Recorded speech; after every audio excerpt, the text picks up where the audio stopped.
Hello, and welcome back to episode 7 of the Student Success Series. My name is Jason Pratt, Reading and Writing Specialist here at Niagara, and today's topic is SMART goals and how to set SMART goals for the second half of the semester. Midterm grades are posted today. You probably looked at WebAdvisor. Hopefully, if you haven't, you should check WebAdvisor to see your midterm grades. And so it's a good place to kind of take stock of where you are so far in the semester. Are you where you want to be? And if not, how do you improve your standing by the end of the semester? So hopefully this workshop will address some of those questions. The first question to start with is, what can I do today? If your goal is to get an A in a course, you can't get an A today. It's March 17th. But what you can do is you can start doing things today that are going to, in the short term, put you on the track to that so that in May you can get that A in the course. And I kind of put it this way, and this is a good way to think about it. Success is really the result of a series of actions taken on a regular basis over a long period of time. It's not actions that you can take one day. It's doing the right thing over and over and over. And the hard part is, well, what is the right thing? You know, what is the thing that we have to do in order to be successful? And so a SMART goal is really a way to kind of reflect on what is it that I have to do, and what can I do to kind of maximize my efforts so that my long-term goals are reached. So some examples of long-term goals: I mentioned getting an A in a course at the end of the semester. That's a great goal. But how do you break that down into what do I do today on March 17th, 2021 to make that happen, or to contribute to making that happen? And so that's what a SMART goal setting strategy really asks. So what is a SMART goal? SMART is an acronym, meaning the letters in it stand for words, and it's a type of goal setting. And so it helps us to focus our efforts and give us kind of measurable mileposts along the way so that we can see if we're on track. Because the idea is, if we can make a plan that is very specific and that is measurable, and if we're meeting all of the elements of that plan, then success almost has to happen. And so that's the idea of a SMART goal. So the SMART stand for the following elements. S, it's specific. Your goal is tangible or concrete, meaning that it's something that you can see. So just doing better in the second half of the semester, that's kind of vague. But if you say, I want to get an A in my math class, that's specific. You can see it. You know what that looks like, so that you know if you were successful or not. Measurable. Success is described using some kind of number.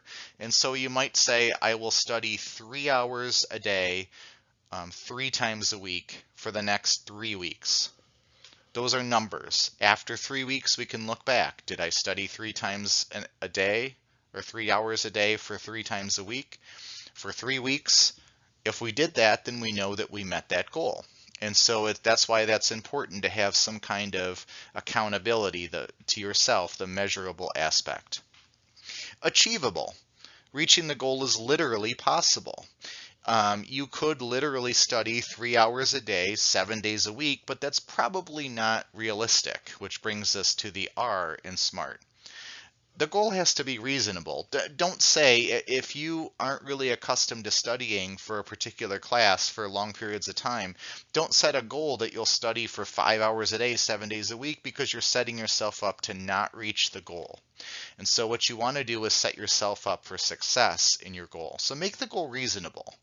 If you don't really spend a lot of time studying for a course, start off with a 1-week goal to study for 1 hour a day, 5 days a week for a week. See if you can do that. And if you can, then you can always increase the goal the next week. That's kind of the idea of SMART goals. They're time limited. That's the T. And so that's a short period of time.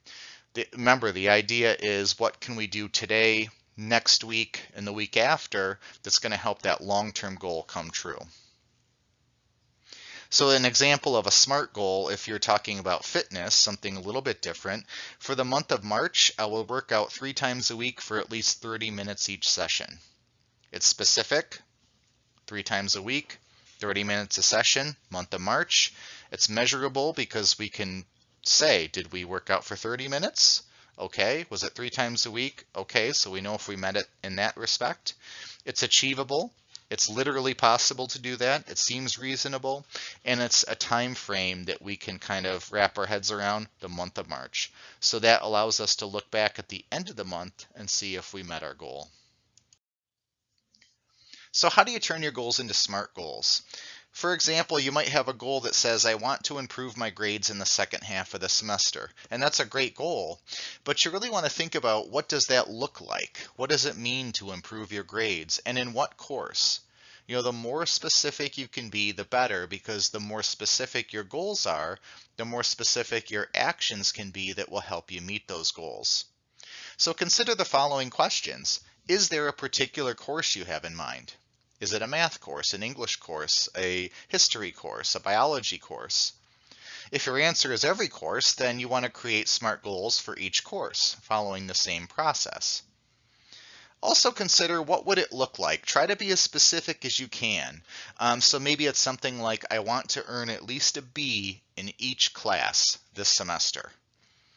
Notice that's better than just saying improve or do better. If we say we want to earn at least a B, then we know exactly what it is we're trying to achieve. And that also helps direct efforts. Well, if we need to earn a B and right now we have a C, we know we have to sort of up our efforts in certain areas. One way to do this is to make a chart. So there are a lot of ways to do this. This is just an example, but let's say my goal is to improve grades this semester, so I put it up top. And on the left-hand side, I list a series of actions which would make that happen, essentially. In other words, what does somebody who achieves a high grade in a course do? What are some of the actions that successful students take? And this could involve a little bit of research. You could do a quick Google search and just say, how to succeed in a class, and just all kinds of tips will come up. Pick 5. Make it manageable. Don't write down all 30 of them. You always can, but you want to make this kind of manageable so that it's user-friendly. So if you write down 5, I've written down a few here. Attend class, ask questions, meet with the professor, complete assignments on time, read all the assigned material. Then ask yourself, how often do you do this recently? How often have you been doing this? And you could say yes or no, you could say yes, no, or always, however you want to do it, but just kind of reflect on that. And so that's what I've done here. I've made a scale of 0 being never, 3 being always. And as I go through this, okay, we've read the assignments on time, we're completing the assignments and the readings. That looks good, 3 and 2. But meet with professor during office hours. Never done that. So I put a 0. Ask questions and participate. Don't do that so much. So I put a 1 sometimes, but not never, but sometimes. And attend all class meetings. That's not been the greatest lately, so I gave a 1 there. Now you want to examine your chart. What sticks out to you? Well, right away you see there's a 0 and 2 1s, so that's what kind of catches your eye. And so that's where you need to focus your efforts. So the whole point of the chart is to kind of reflect in a very honest way. I mean, remember, you're the only one seeing this. This is for you. So you want to think about, what can I do that is in my control that will improve my grades this semester? And if this is what your chart looked like, you'd say, okay, I want to make sure that I'm attending class meetings. That's something I can easily control, most likely. I want to make sure that I'm asking questions and participating. Again, that's something that I can control fairly easily. And then meeting with the professor during office hours. I've never done that, but that's something I could do. And so we have these 3 actions that we can now turn into SMART goals. So how do we create SMART goals out of these? I'll just take one of the examples, but really you'd follow the same procedure for all 3. Let's say we'll go with the middle one. One of our actions was meet with the professor during office hours. Something we've never done. Never gone to see the professor, let's say. So I set a SMART goal. In the next week, I will meet once with the professor during office hours. Notice it's time limited. In the next week, so I only have a week to do it, 7 days, I will meet once with the professor. So it's one time, it's measurable. It's realistic. I'm not saying I'm going to meet with the professor every day of the week for the next week, because that wouldn't really be realistic. I mean, no one's going to do that. And it might not really be helpful. But meeting once probably is helpful. And so my SMART goal is something that is time limited. It kind of urges me to act, and it is something that is easily kind of checked off. Meet with the professor once during office hours. Could be in person, could be on Zoom. Either way, I'm touching base with the professor. And then after that, I kind of feel a sense of accomplishment. Okay, I've done one of the things that the chart says to do in order to be more successful in class. And so that you're going to find, I think, that that is motivating, because then all of a sudden you're going to have more desire to do the other things. And then it's kind of a snowball effect in a good way, because all of a sudden we're attending all the class meetings. To look at our first one, we're asking questions and participating. And the more positive feedback we get in terms of grades and those types of things, the more it motivates us to continue. So I hope this workshop was helpful in terms of goal setting using SMART goals. Really, the thing to think about, the power of the system is it gives us the roadmap. It lets us know what to do, because sometimes we know what we want, but we don't know how to actually make that happen. And so SMART goals are one way, as we sort of sit back and reflect, to think about what can I do today to make that long-term goal happen. And as I say here, it is simple, but not always easy. That's the key.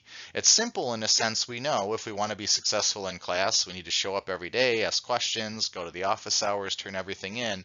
But it's not always easy to do that. Sometimes life gets in the way. Sometimes we get stressed, we get overwhelmed. And so simple and easy are not quite the same word. But that's where SMART goals come in, because if you set short-term goals and maybe come up a little short, okay, you just adjust for the next short term of a couple of weeks. And over a long course of time, you find out that, the more you're on top of kind of regulating your efforts and your goals, the more and more successful that you'll be. So thank you for watching, and if you need more help with setting effective goals, or if you're interested in discussing setting SMART goals, visit us in the Academic Success Center, or you can email me at jpratt@niagara.edu. Have a great rest of the semester, and good luck with midterms.